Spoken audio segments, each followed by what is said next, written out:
Saudara, menanggapi dinamika soal sikap DPR yang akan mengesahkan revisi Undang-Undang Pilkada yang berlawanan dengan putusan MK, Kepala Kantor Komunikasi Kepresidenan Hasan Nasbi mengatakan pemerintah berpegang pada aturan terakhir yang diputuskan MK. Akan ikut menjalankan aturan-aturan yang saat ini masih berlaku. Jadi begitu posisi pemerintah. Nah, pesan yang mungkin harus kita sampaikan adalah bahwa kita menjamin kebebasan berpendapat, ya.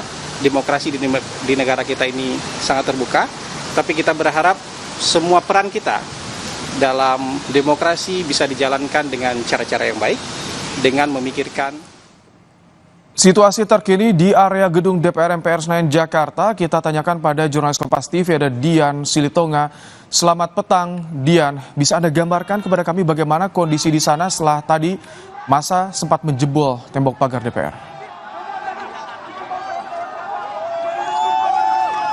Ya Ibrahim, kalau kondisi di depan gedung DPR MPR RI ini aksi masih berlangsung dan memang elemen masyarakat dari mahasiswa ini masih bertahan begitu ya menggelar aksi di depan gedung MPR DPR.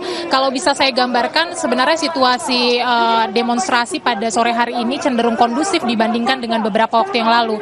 Meskipun tadi berkali-kali koordinator aksi menyuarakan hati-hati provokasi begitu. Artinya memang ada kekhawatiran potensi massa penyusup dalam aksi di depan gedung MPR DPR.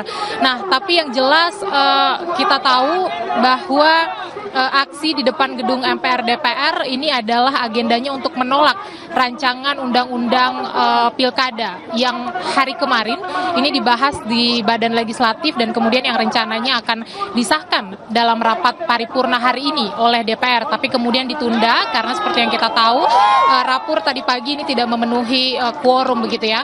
Nah, meskipun anggota DPR menyampaikan bahwa pengesahan rancangan undang-undang pilkada ini ditunda, tetapi bukan itu sesungguhnya yang dituntut oleh massa aksi.